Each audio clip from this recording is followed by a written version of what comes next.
अस्सलाम वालेकुम। मैं हूं हुमायूं कामरान और आप देख रहे हैं हमारा YouTube channel stars with H के।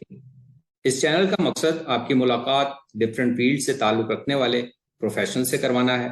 इसके अलावा आपकी मुलाकात ऐसी ऑर्गेनाइजेशन से भी करवाना है जो सोसाइटी और लोगों की बेहतरी के लिए अपने अपने शोबों में खिदमत अंजाम दे रही हैं। आज के इस सेशन में हमारी गेस्ट हैं मिस यास्मीन उमैर। ये डायरेक्टर हैं एक स्पेशल नीड एजुकेशनल सेटअप की, जो कराची में थेरेपी इन के नाम से स्टार्ट हुआ है। आइए इनसे मिलते हैं और जानते हैं थेरेपी इन के बारे में। Thank you very much miss Yasmeen Umair कि आपने हमारे लिए टाइम निकाला and we welcome you at our channel. Thank you so much Mr Kamran और थैंक यू सो मच कि आपने मुझे अपॉर्चुनिटी दी। जी, तो सबसे पहले तो आप हमें ये बताइए कि थेरेपी इन क्या है, ये कब से स्टार्ट हुआ और इसकी लोकेशन एड्रेस के बारे में अगर हमारे व्यूअर्स को आप बता सकें। थेरेपी इन एक रिहैब सेंटर है जिसके अंदर जितनी भी स्पेशली बच्चों को जिनको थेरेपीज की नीड होती है, speech therapy, behaviour therapy, occupational therapy और रिमीडियल, ये सब प्रोवाइड किया जाता है। इसके अलावा मॉर्निंग में हम 2 घंटे के स्लो लर्नर्स के लिए क्लास इंट्रोड्यूस करवा रहे हैं इंशाल्लाह नेक्स्ट मंथ से, जिसमें हम उन बच्चों को जगह देंगे जिनको बिहेवियर इश्यूज की वजह से नॉर्मल स्कूल में फिलहाल जगह नहीं मिलती, जिनके ऊपर हम थोड़ा बहुत काम करके उनको साल भर में इस काबिल कर सके कि एक नॉर्मल स्कूल में जाने के काबिल हो जाए। तो टोटली ये है और ये हमारा शुरू हुआ है, अभी हमें बहुत ज्यादा टाइम नहीं हुआ, 2 महीने पहले हमने सेटअप लगाया है। लेकिन मैं खुद as a senior speech therapist पिछले 7 साल से महिषा मेमोरियल सेंटर में भी काम करती हूँ। तो और डिफरेंट जगहों पर ओपीडीज हमारी रही हैं और ये लोकेट करता है नाजमाबाद नंबर 3 में। और नाजमाबाद नंबर 3 में अब्बासी शेख अस्पताल से बिल्कुल करीबी है, एक गली का डिफरेंस है। राइट, ठीक है। तो ये आपका जो ये सेटअप है, इसमें आप किन चैलेंजेस वाले बच्चों को डील करती हैं और किस उम्र के या किस एज ब्रैकेट के बच्चों को आप इसमें डील करें? फिलहाल एज ब्रैकेट हमने कोई भी नहीं लगाया है। कोई भी हम्म। बच्चा जो थेरेपी की जिसको नीड है वो किसी भी एज ग्रुप में हो, हम उसको फैसिलिटेट करते हैं। इसके अलावा जरूरी नहीं है बच्चा हो, बहुत सारे बीमारियां ऐसी होती हैं, दिमागी बीमारियां होती हैं या ब्रेन इंजरी है या स्ट्रोक है, जिसके बाद उनको लोगों को पेशेंट्स को थेरेपी की नीड पड़ती है, हम उन सबको डील करते हैं। राइट, तो जरा इस बारे में भी हमें बताइए कि आप ज्यादातर यहाँ पे बच्चों को 1-to-1 सेशन की तरफ ज्यादा आपका फोकस होगा या ग्रुप्स में डिवाइड करते हैं? कुछ सेंटर्स में ग्रुप बनते हैं और वो एक ग्रुप में कुछ सर्टेन नंबर ऑफ स्टूडेंट्स रखते हैं। डिपेंड करता है कि बच्चों की नीड क्या है। तो आपका क्या इरादा है, आप किस तरफ ज्यादा फोकस करती हैं आप? मैं ज्यादा फोकस 1-to-1 बेस्ड सेशंस पे ज्यादा है as compare to group. Group के लिए जैसे मैंने बताया आपको, मॉर्निंग में हमारे पास स्लो लर्नर के नाम से 2 घंटे की है, तो ग्रुपिंग हम उसमें ट्रांसफर कर सकते हैं या मॉर्निंग में कर सकते हैं। लेकिन जो थेरेपी के लिए जो बच्चे स्पेशली आएंगे उनको 1-to-1 बेस्ड सेशंस ही देते हैं। हम्म। आप खुद भी एक प्रोफेशनल हैं, तो आपकी अपनी एक्सपर्टीज क्या क्या है? मैं स्पीच लैंग्वेज पैथोलॉजिस्ट हूँ और स्पेशल एजुकेटर हूँ। यही दो मेरे यहाँ पर expertise हैं। यहाँ पर डायरेक्टर मैंने ज्वाइन किया है और रिमीडियल को यहाँ मैं डील कर रही हूँ। बाकी सही। हमारा अलग स्टाफ है। तो आपकी टीम में आपके अलावा भी यहाँ पे बच्चों के लिए और कौन से प्रोफेशनल अवेलेबल हो सकते हैं? अपनी टीम के बारे में अगर थोड़ा सा मजीद बता सकें आप। मेरी टीम में ऑक्यूपेशनल थेरेपिस्ट मौजूद हैं, बिहेवियर राइट। थेरेपिस्ट हैं, स्पीच थेरेपिस्ट मौजूद हैं और स्पेशल एजुकेटर्स हैं फॉर रिमीडियल, जिनको भी रिमीडियल की नीड हो। जैसे बच्चों को कुछ एकेडमिक के इश्यूज होते हैं, स्लो लर्नर्स बच्चों को ज्यादा आता है, उनके लिए 1-to-1 बेस पे रिमीडियल हम उनको देते हैं ताकि उनकी वो इश्यूज रिजॉल्व किया जाए। जैसे बाद बच्चों को 5 मिनट का, ऑल्दो ये हिस्सा ओटी का भी है, मगर रिमीडियल जो है वो बेसिकली सिर्फ एकेडमिक को टारगेट करने के लिए। अगर बच्चे को कोई बी और डी का, डिसलेक्सिया का आपने बिल्कुल नाम सुना होगा, या डिसग्राफिया राइट। है या डिसकैल्कुलिया है, ये रिमीडियल में स्पेसिफिकेटर इन सब चीजों को फोकस हम्म। करता है और वन टारगेट करके एलिमिनेट करता है। राइट, तो अभी तो आपका ये सेटअप आपने बताया ज़्यादा अरसा नहीं हुआ, स्टार्ट हुआ, तो नए मेंबर्स भी इंशाल्लाह और भी ऐड होते रहेंगे। तो अभी जो मेंबर्स आप उनमें आप किन पॉइंट्स पे ज़्यादा फोकस करते हैं? मतलब आपने जो अभी आपकी टीम है उसमें ज़्यादा एक्सपीरियंस्ड वाले लोग हैं या ज़्यादातर फ्रेश लोग हैं या कुछ मिक्सचर है, किस तरह? ज्यादातर तो एक्सपीरियंस लोग ही हमने हायर किए हैं, लेकिन इन फ्यूचर कोई अगर फ्रेशली ग्रेजुएट भी होगा, फ्रेशली पास आउट भी होगा, उसको भी मौका मिलेगा। लेकिन ऑफ कोर्स कुछ अर्सा उसको अंडर सुपरविजन काम करना पड़ेगा। एक्सपर्ट हम्म। लोगों के अंडर सुपरविजन 2 महीने या 3 महीने, उसके बाद वो खुद इंडिपेंडेंट होकर काम कर सकते हैं। राइट। तो अगर मैं जनरली पूछ पाऊं दोबारा से अपने व्यूअर्स के लिए कि अगर जनरली लोगों को पता चले कि आप के पास किस किस्म की फैसिलिटीज या सर्विसेज अवेलेबल हैं लोगों के लिए, तो उसको आप कैसे डिफाइन करती हैं? डिफाइन उसको हम ऐसे करेंगे, जो भी बच्चा या जो भी फर्द है जिसको कम्युनिकेशन का मसला है या हम्म। फोकस करने का मसला है या हम्म। बिहेवियर इश्यूज के साथ बच्चे हैं, जैसे आजकल ऑटिज्म बहुत ज्यादा कॉमन है, राइट। ये इन सबको हम डील करते हैं। और कोई बच्चा अगर लर्निंग इश्यूज के साथ है तो उनको भी हम डील करते हैं। राइट। तो ये जो, अगर मैं ये पूछूं कि आपके स्कूल की बहुत से सेंटर्स अपनी कोई यूनिक फीचर है, ऐसी कोई यूनिक स्ट्रैटेजी को फॉलो करते हुए नजर आते हैं, कोई आपका ऐसा कोई यूनिक पॉइंट जो आप हमारे साथ शेयर करना चाहें? दूसरा, बच्चों की जो लर्निंग और डेवलपमेंट है उनमें आप किन पॉइंट्स पे या किन नुकात पे ज्यादा फोकस करती हैं बजाते खुद एज अ प्रोफेशनल? आपकी पहली वाली बात का पहले जवाब दे देती हूँ। जहां तक कोई यूनिक अलग चीज की बात है, तो मेरे ख्याल से जो लर्निंग ट्री के नाम से मैंने मॉर्निंग में सेटअप इंट्रोड्यूस करवाया है, हम्म। वो सिर्फ 1 साल की स्कूलिंग है। यानी आप उसको प्री स्कूल कह सकते हैं, it's not schooling, pre schooling है फॉर 1 ईयर ओनली। 1 साल के हम्म। अंदर मैंने बच्चे को काबिल करना है लाजमी, कि वो या तो नॉर्मल सेटअप में जाए या तो फिर जो रेगुलर स्कूल जो भी उसके नीड के मुताबिक वो वहां जाए। ऐसा अभी तक कहीं भी ऐसा कोई सेटअप इंट्रोड्यूस नहीं करवाया गया है हमारे यहाँ। अनफॉर्चुनेटली लोग ज्यादातर नॉर्मल स्कूलिंग की तरफ जाते हैं, आइदर उनके बच्चों को कोई भी प्रॉब्लम हो। और हम्म। नॉर्मल स्कूलिंग बच्चों को इतनी जल्दी एक्सेप्ट नहीं करते, उनको रिसोर्सेज के वो लंबा प्रोसीजर है जो फॉलो करना पड़ता है। और हम्म। दूसरे जो आपका क्वेश्चन है वो ये है कि डिपेंड करता है बच्चा किस प्रॉब्लम के साथ आया है। जैसे रिहैब कंसल्टेंट भी आप कह सकते हैं, तो हम पहले जो मीटिंग होती है उसमें टारगेट कर लेते हैं कि बच्चों को किस चीज की सबसे पहले नीड है। जैसे हम्म। स्पीच थेरेपी है, उसके लिए कुछ प्री स्पीच स्किल्स हैं, प्री लिंगुअल स्किल्स हैं। जैसे बच्चे का टिक के बैठना, बच्चे का आई कांटेक्ट मेंटेन करना, बच्चे का कोई 1 स्टेप इंस्ट्रक्शंस फॉलो करना, और बच्चे का अपने नाम पे 100% रिस्पॉन्स होना, ये सारी चीजें स्पीच के लिए बहुत ज्यादा इंपॉर्टेंट है। तो अगर मैं कोई देखूंगी कि बच्चा ऐसा है जिसके अंदर ये चीजें नहीं है, तो मैं उसको स्पीच थेरेपी रिकमेंड नहीं करूंगी, मैं उसको ओटी और बिहेवियर रिकमेंड करूंगी।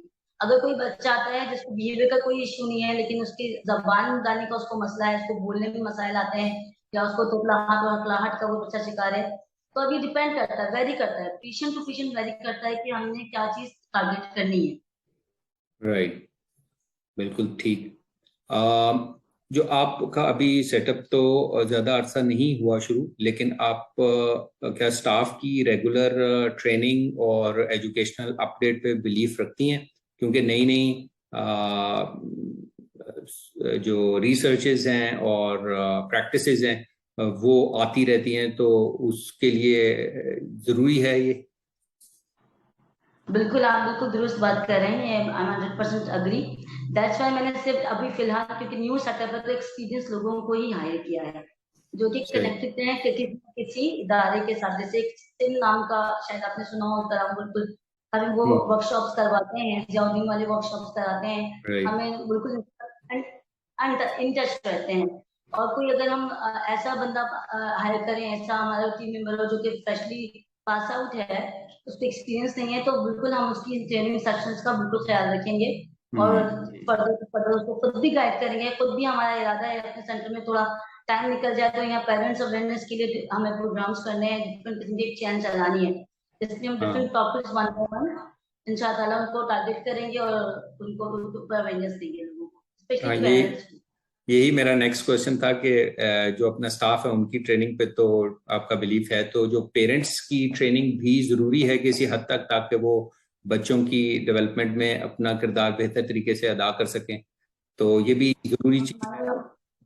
मैं कमल साहब, मैं समझती हूँ कि थेरेपिस्ट और parent both are part of team. मेरी टीम सिर्फ ओटी, बीटी, स्पीच, रिमीडियल ये नहीं है। इस टीम का बहुत इंपॉर्टेंट हिस्सा पेरेंट्स खुद है, क्योंकि बच्चा हमारे पास बहरहाल लिमिटेड टाइम गुजारता है, 24 आवर्स तो वो कहीं और ही होता है। फिर वो वीक में आपके पास 28 वीक आ रहा है, और बाकी के 4 दिन तो वो घर में अपने पेरेंट्स के साथ ही गुजार रहा है। तो ये बहुत इंपॉर्टेंट है कि आप पेरेंट्स को ट्रेन करें, पेरेंट्स को गाइड करें। मैं खुद पर्सनली उनको प्लानर शेयर करती हूँ। उनको ऑब्जर्वेशन एरिया हमने बनाया हुआ है, जहाँ पे पेरेंट्स ऑब्जर्व करते हैं बच्चों को बैठ के, तो वो खुद देखते हैं कि थेरेपिस्ट क्या काम कर रहा है, और उसके बाद वो खुद घर पे चाहे तो उसको फॉलो करें, चाहे तो जो हम गाइड कर रहे हैं उसको फॉलो करें। अब ये डिपेंड करता है, वही बात दोबारा आ जाती है कि बच्चा किस लेवल का है। अगर ऐसा लेवल है बच्चे का इतना अच्छा कि मैं किसी अलग टारगेट पे काम करूँ, पेरेंट को कोई अलग टारगेट दूं, तो ये भी एक टीम वर्क हो सकता है। और अगर बच्चा इतना अच्छा नहीं आया, उसके डिफरेंट इश्यूज मजीद है, तो फिर हम मिलके दोनों पेरेंट, जो काम मैं ही कर रही हूँ वही मैं उनको घर के लिए भी गाइड करती हूँ। सही। यही अगला क्वेश्चन भी मेरा इसी से रिलेटेड था, उसका आपने जवाब तकरीबन दे ही दिया कि जो पेरेंट्स आप बहुत डिमांड करते हैं, मुख्तलिफ फोरम्स पे हमें डिमांड करते हुए नजर आते हैं कि उनको सेशंस ऑब्जर्व करने की इजाज़त होनी चाहिए, ताकि वो बेहतर तरीके से उसी लाइन को टो कर सकें जो आप लोग यहाँ स्पीच थेरेपिस्ट और दूसरे ओटी वगैरह करवा रहे होते हैं, घर पे भी उसको फॉलो किया जा सकते। तो वो जब तक पता नहीं होगा तो वो कैसे फॉलो करेंगे। लेकिन अभी भी बहुत से सेंटर्स ऐसे हैं जो कि उतने खुले दिल के नहीं है कि वो सेशंस को ऑब्जर्व उस तरह करने दें।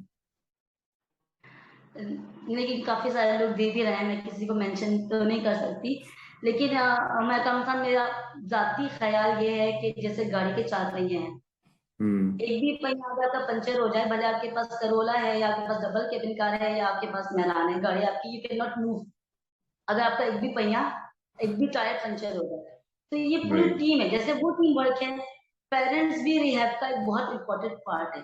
पर्सनली क्योंकि मैं खुद भी पेरेंट हूँ, मैं जानती हूँ, अगर मुझे पता हो कि मतलब अगर मैं ये रिलाई करूँ कि स्कूल में ही बच्चा पढ़ के आएगा और मैं उसको तवज्जो ना दूँ, तो नॉर्मल बच्चा भी बगैर पेरेंट्स की तवज्जो के, बगैर हमारे वर्कआउट के ग्रो नहीं कर सकता, आगे नहीं बढ़ सकता। तो फिर इन बच्चों को तो और ज्यादा नहीं है। तो मैं इस चीज का बिल्कुल बिल्कुल 100% ख्याल रखती हूँ कि अगर पेरेंट्स ऑब्जर्वेशन मांगे तो बिल्कुल उनके लिए ऑब्जर्वेशन अलाउ है, लेकिन कैबिन के अंदर नहीं है। ऑब्जर्वेशन एरिया हमने अलग से दिया हुआ है, वहां पर आप बैठे और आप बैठ के कैबिन के बाहर से करो। अच्छा, ऑब्जर्वेशन अलाउ है, ये मैं आपके प्लेटफॉर्म से सारे पेरेंट्स को गाइडलाइन ये बताना चाहूंगी, ऑब्जर्वेशन जरूर अलाउ है, लेकिन इंटरेक्शन बिल्कुल भी अलाउ नहीं है। यानी आप ऑब्जर्वेशन एरिया में बैठे हुए हैं, बच्चा आपका रो रहा है, तो आपने बाहर से बोलना शुरू कर दिया कि इसको ये दे दें, इसको ये दे दें, अरे इसको शायद भूख लग रही है, मैं बिस्किट पकड़ा दूं। अगर इस तरह की इंटरप्शन कोई पेरेंट करेगा तो डेफिनेटली मैं उसके ऑब्जर्वेशन पे पाबंदी लगाऊंगी। और मैंने ये देखा हमारे यहाँ पेरेंट्स बहुत ज्यादा जज्बाती हैं, बहुत ज्यादा। उनको होता है हमने सेंटर में डाला है तो अब हमारा बच्चा परफेक्ट हो जाना चाहिए, जल्दी में बहुत ज्यादा होते हैं।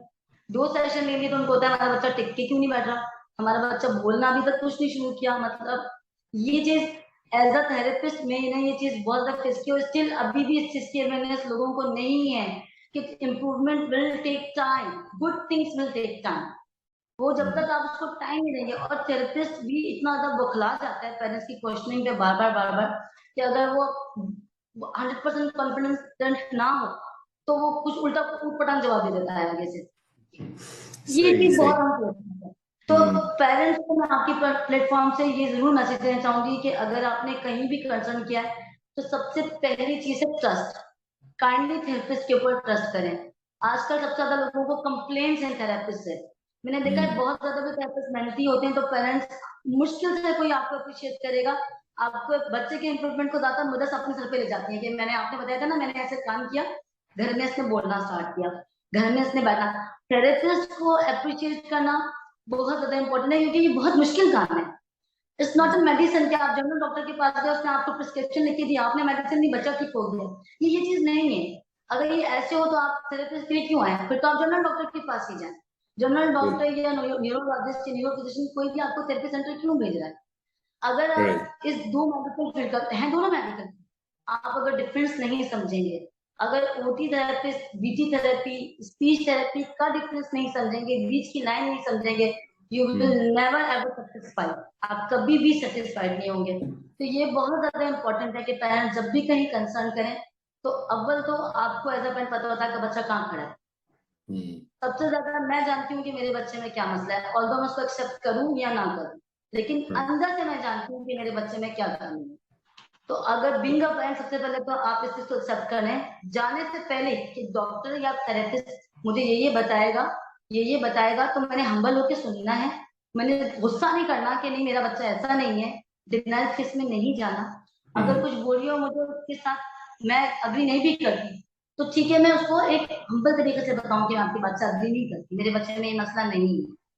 हाँ, दूसरा, हर महीने थेरेपिस्ट चेंज करना, 3 महीने कहीं आपने थेरेपिस्ट लिया, आपको समझ नहीं आई, आप चौथे महीने किसी और सेंटर चले गए, वहां 2 महीने लिए आपको समझ नहीं आई, आप 5वें महीने किसी और सेंटर चले गए, फिर आप ऐसे करते करते लोगों को बोल रहे थे हम 2 साल से थेरेपिस्ट आ रहे हैं, बच्चे में कोई इम्प्रूवमेंट नहीं है। हर चीज व्हाट को टाइम चाहिए, टाइम देना चाहिए इज और उसके साथ। कांस्टेंट रहना ही आपकी बच्चे की इम्प्रूवमेंट की है, कि आप कांस्टेंट रहें, होपफुल राइट। और कांस्टेंट रहना बहुत ज्यादा इम्पोर्टेंट है।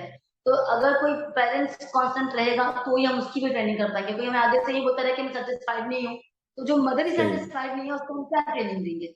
वो तो आगे से बोलेगी मुझे कुछ आपसे चाहिए ही नहीं, मैं तो सेटिस्फाइड ही नहीं हूँ। सही सही, बिल्कुल। अच्छा, ये बताइए कि मतलब ये तो आपके सेंटर पे तो जो काम हो रहा है, इसके अलावा आप ऑनलाइन भी अवेलेबल होते हैं, या मतलब उस साइट पे भी आप काम कर रही हैं कि अभी नहीं? फिलहाल नहीं है, लेकिन इन कुछ इंशाल्लाह फ्रीलांसिंग भी हमने इंट्रोड्यूस करा रही है, लेकिन फिलहाल हम सिर्फ फिजिकली अवेलेबल है, सिर्फ कराची में ही अवेलेबल है, outside of Karachi we are not available. Okay. तो ये आप अपने सेटअप की, या ये जो आपका स्कूल है और थेरेपी सेंटर भी है, तो इसकी फी के बारे में हमारे व्यूअर्स को कुछ थोड़ा आइडिया देना पसंद करेंगी? कुछ थोड़ा सा पेरेंट्स को आइडिया हो सके किसी एग्जांपल के थ्रू, या किसी तरह के कैसे एक्सपेंस वाइज। और दूसरा ये कि जो लेस अफोर्डिंग पेरेंट्स हैं, उनके लिए भी कोई खास पैकेज या कोई खास डिस्काउंट या इस किस्म की कोई चीज आपके जहन में हो तो आप हमें बता सकें। हाँ बिल्कुल, सबसे पहले आपको लेस, जो अफोर्डिंग लोग नहीं है, जो अफोर्ड नहीं करते, उनके बारे में बता देती हूँ कि दिस इज अ प्रोटोकॉल जो आपको फॉलो करना पड़ता है, कुछ फॉर्म्स हैं जो आपको फिल करने पड़ते हैं, कुछ प्रूफ आपको देने पड़ते हैं। आई थिंक वो थोड़ा कॉन्फिडेंशियली है तो बेटर है। वो अगर आप हमें प्रूफ कर देते हो कि नहीं आप वाकई में नीडी हो, तो ऑफकोर्स हम 50% डिस्काउंट देते हैं। सेंटर में हमारे पर थेरेपी चार्जेस हैं हमारे 10,000, एक थेरेपी के। उसको, उसमें सेशन इंक्लूड है 12। अगर आप उसको 12 को 10 पे आप डिवाइड कर देंगे, तो एक सेशन के चार्जेस आपके बनते हैं 830, जो कि मैं समझती हूँ काफी मिनिमम है। और इससे कम मैं नहीं समझती कि, मैं बहुत सारे जानती हूँ जो प्राइवेट काम कर रहे हैं और वो मोर देन 2,000 भी चार्ज कर रहे हैं, वो 1,800 भी चार्ज कर रहे हैं, लेकिन मैंने खुद अपने सेंटर के चार्जेस बहुत ज्यादा नहीं रखे। सेम चार्जेस मैंने हर थेरेपी के रखे हैं। ये नहीं किया कि आपको बिहेवियर चाहिए तो, क्योंकि आजकल बिहेवियर की डिमांड ज्यादा है तो मैं कहूँ नहीं बिहेवियर का सेशन 2,000 का है, ऐसा नहीं है। सेम चार्जेस है, थेरेपी आप कोई भी लें, और सेम चार्जेस स्कूलिंग के लिए भी है, 10,000 per month for each. Right. ठीक है जी, ये तो काफी आपने एक्सप्लिसिट तरीके से बता दिया, तो हमारे नाजरीन को काफी इससे हेल्प हुई होगी। अच्छा, एक चीज जो मैं जरूर पूछना चाहूंगा कि इंक्लूसिविटी को, जब हम कहते हैं ये इंक्लूसिविटी, इंक्लूसिव स्कूल, ये इंक्लूसिविटी को आप कैसे डिफाइन करती हैं? और दूसरा ये कि एक इंक्लूसिव सेटअप कैसा और क्या होता है, इसके बारे में अगर हमारे व्यूअर्स को आप बता सकें। अनफॉर्चुनेटली हमारे मुल्क में बहुत सारी चीजें आ तो जाती हैं बाहर से, मगर वो 100% फॉलो अप उनका नहीं होता। इंक्लूसिव सेटअप ये होता है कि कोई नॉर्मल स्कूल है जिसमें 10 बच्चे नॉर्मल हैं, तो कोई एक आध जो स्लो लर्नर हो, या जिसको जो ऑटिज्म के फीचर्स के साथ हो मगर मैनेज हो सकता है, इंक्लूसिव स्कूल वो होता है। अच्छा, ज्यादातर हमारे यहाँ ये होता है कि जो स्कूल इंक्लूसिव है वो बच्चे को एडमिशन देते हैं लेकिन शैडो टीचर मांगते हैं। अच्छा, shadow teacher, parents shadow teacher को भी पे करते हैं और उसके अलावा स्कूल को भी पे करते हैं। जो हमारे यहाँ जो सिनेरियो है होता है ये है स्कूलिंग में, आजकल मैं बड़ा बोलती हूँ स्कूल वाले कुछ सुनेंगे तो मुझसे लड़ेंगे, लेकिन ये हमारे यहाँ हो रहा है कि स्कूल वाले एडमिशन देते हैं लेकिन वो खुद जाते तौर पर कोई काम नहीं करते। अगर शेड्यूल टीचर के साथ बच्चा है और शेड्यूल टीचर बीमार है तो वो बच्चे को भी भेजने से मना कर, इसकी टीचर नहीं आएगी तो लिहाजा आप इसको ना भेजिएगा। जो क्लास टीचर है उसका इंटरेक्शन हमारे यहाँ नहीं है बच्चे के साथ, भले वो बड़े से बड़ा स्कूल हो, किसी का भी नाम मेंशन करना बेहतर नहीं है, लेकिन ऐसा है, बिल्कुल ऐसा है। आप उन्हें, मैंने एज अ रिसोर्स भी काम किया है कर से तक। अच्छा, एक रिसोर्स टीचर की क्या जिम्मेदारी है ये भी समझना बहुत ज्यादा इंपॉर्टेंट है पेरेंट्स के लिए। एक रिसोर्स टीचर की जिम्मेदारी है कि उसने एज अ रिसोर्स बच्चे को सोशलाइज करना है उसके इन्वायरमेंट के साथ। यानी वो स्कूल आया है तो उसको स्कूल की जगह पता हो, अपनी क्लास पता हो, अपने क्लास में फेलोज पता हो, उसको क्लास की एक्टिविटीज का टाइम पता हो। ये ना हो कि वो पूरा टाइम टीचर के साथ चिपक के बैठा रहता है और टीचर ही उसको सारा काम कराती है, उसका इंटरेक्शन किसी के साथ भी नहीं हो ये रहा है। लेकिन जो इंक्लूसिव का मेन मकसद है, एक रिसोर्स टीचर का मेन मकसद है, वो ये होता है कि स्लोली ग्रेजुअली उसने अपने आप से बच्चे को क्लास टीचर की तरफ मूव करना होता है, उसको मिंगल करना होता है और क्लास टीचर को भी ट्रेन करना होता है कि आप ये बच्चा जो ये आम बच्चों के साथ ग्रुप में काम नहीं करेगा तो ठीक है, मैं एज अ रिसोर्स, मैं एज अ हेल्पर उन बच्चों को देखती हूँ, थोड़ी देर आप इस बच्चे के साथ गुजार लो। बिल्कुल स्ट्रैटेजीज तो बहुत सारी निकाली जा सकती हैं। बहरहाल रिसोर्स टीचर का ये होता है वो स्लोली ग्रेजुअली एक साल बाद स्कूल में अपने डेज कम करता है, मंथ मंथ में डेज कम करेगा आपने, फिर आहिस्ता आहिस्ता अपने वीक में डेज कम करेगा और स्लोली ग्रेजुअली बच्चा इतना एडजस्ट हो जाएगा कि सोर्स टीचर के बगैर भी स्कूल में चल सके। फिर सोर्स टीचर का काम ये होता है कि उसने वंस इन अ मंथ आके चेक कर लिया बच्चे को नीड है या नहीं है, या उसने देख लिया आप नहीं है तो उसने कहा चलो ठीक है, कभी नीड हो तो स्कूल को ये बिल्कुल हक हासिल है और पेरेंट्स को हासिल है कि आप मुझसे कंसर्न कर सकें। लेकिन हमारे यहाँ ऐसा हो नहीं रहा। हमारे यहाँ होता ये है कि पेरेंट्स जो हैं वो किसी भी अच्छे ब्रांडेड स्कूल में भी डालेंगे और जब वो स्पेशल एजुकेटर हायर करेंगे तो वो देख लेगी कि बच्चा फलाना स्कूल में जा रहा है तो वो उस स्कूल के अकॉर्डिंग अपनी भी सैलरी बताएगी, 35 बताएगी, 40 भी बताएगी। ठीक है, फिर पेरेंट्स 25-30 स्कूल में भी पे कर रहे होंगे, वो उस टीचर को भी पे कर रहे होंगे। उसके बाद बच्चा जो है वो सिर्फ टीचर के साथ रहेगा, टीचर बिल्कुल मिंगल नहीं करती हैं, टीचर्स नहीं मिंगल करती ना, और उनको ये शायद खौफ होता है कि अगर ये मिंगल हो जाएगा मेरी जॉब चली जाएगी। एक ये चीज है हमारे यहाँ पे कि मेरी ये खदशा रहता है कि अगर ये बच्चा मिंगल हो जाएगा तो मेरी जॉब चलेगी। इसका सबसे बड़ा नुकसान ये होता है कि जब आपको छोड़नी पड़ जाती है जॉब तो बच्चा जीरो करेगा। बिल्कुल ठीक। तो बच्चे को अपनी वही टीचर चाहिए जिसने 4 साल साथ गुजारे हैं और वो टीचर अब अवेलेबल नहीं है। तो ये इंक्लूसिव का तो मेन मकसद ये होता है कि अगर आपके पास 12 बच्चे नॉर्मल है तो 2 बच्चे आपने स्लो लर्नर ले लिए, आपने उनके ऊपर थोड़ा अलग से काम कर लिया, आफ्टर स्कूल उनको 1 घंटे की क्लास दे दी। अगर बच्चों को राइटिंग के इश्यूज आ रहे हैं तो उनको आपने आफ्टर स्कूल आधा पौना घंटा अलग से दे दिया। इंक्लूसिव में होता होना ये चाहिए जो होता है, बट लेकिन हमारे यहाँ ये फॉलो अप नहीं है। आप अपने सेटअप में इसको फॉलो अप करना चाहेंगी? अपने सेंटर में मेरे ये इसलिए एप्लीकेबल नहीं है रिसोर्स जगह क्योंकि ऑलरेडी मैं स्लो लर्नर्स के ऊपर ही काम कर रही हूँ। अच्छा, इसको स्टैंडर्डाइज करने के लिए मैंने ये किया है कि एक अगर क्लास है उसमें एक स्पेशल एजुकेटर है तो मैंने बच्चे 4 से ज्यादा नहीं रखे, तभी तो मैं उन बच्चों को 1-1.5 साल में इस काबिल करूंगी कि वो उनके बिहेवियर्स जो है वो नॉर्मलाइज हो।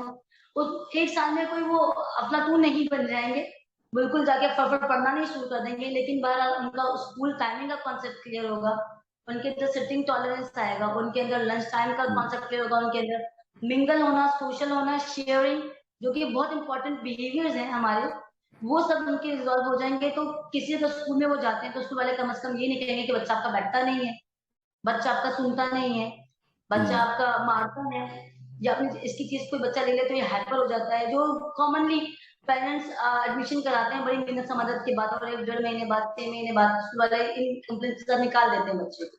तो बेसिकली जो मेरा सेटअप है वो इन प्रॉब्लम्स को रिजॉल्व करने के लिए है ताकि उसके बाद बच्चा किसी भी नॉर्मल स्कूल में या बेहतर स्कूल में जाके जो उसकी परफॉर्मेंस है वो फर्दर आगे दे सके।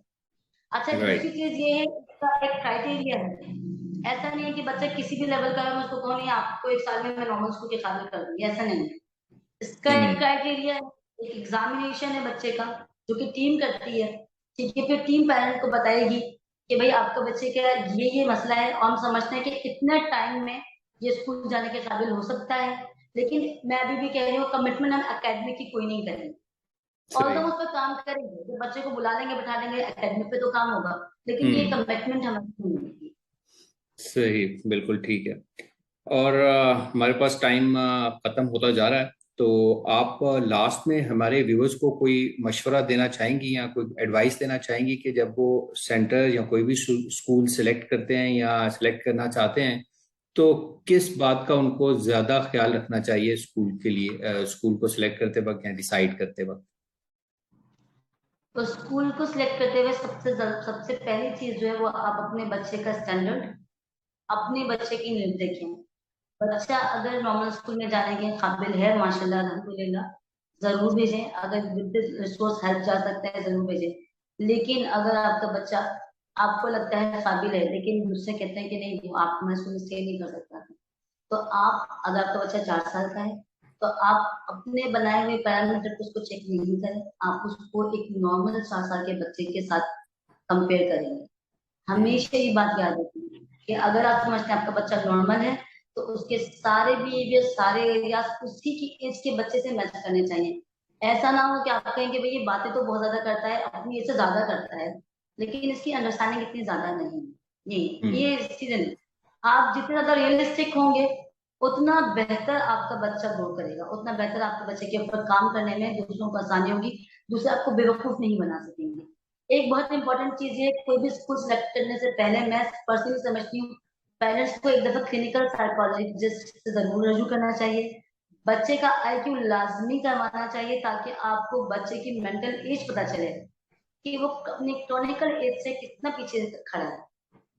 जब आपको वंस ये पता चलेगा कि कितना पीछे खड़ा है, तो आपके लिए खुद ब खुद आसानी होगी कि हम कहाँ पे इसके साथ काम करें, किस एरिया में आना है, किस स्कूल से कंसर्न करें। जगह जगह स्कूलों में घूम के बच्चा दिखाने से कहीं ज्यादा बेहतर है कि आप सबसे पहले कंसर्न करें एक क्लिनिकल साइकोलॉजिस्ट से, और अपने बच्चे का आईक्यू कराएं, और उसके बाद कोई भी डिसीजन लें, अदर वो थेरेपी का हो, अदर वो स्कूलिंग का हो, या जो भी फर्दर। राइट जी। तो इसी मैसेज के साथ और इसी नोट के साथ और इसी एडवाइस के साथ हम आपसे इजाज़त चाहेंगे, और क्योंकि हमारा टाइम बिल्कुल ख़त्म हो रहा है, तो यास्मीन साहिबा आपका दोबारा बहुत शुक्रिया। और हम उम्मीद करते हैं कि ये इन्फॉर्मेशन जो हमें आपसे मिली है, ये हमारे व्यूअर्स के लिए ज़रूर फ़ायदेमंद साबित होगी। इसी के साथ thank you very much to all the viewers के उन्होंने हमारी वीडियो देखी, और हम इंशाल्लाह नेक्स्ट सेशन में एक नए मेहमान के साथ आपकी खिदमत में दोबारा हाजिर होंगे। Until then, take care and अल्लाह हाफिज।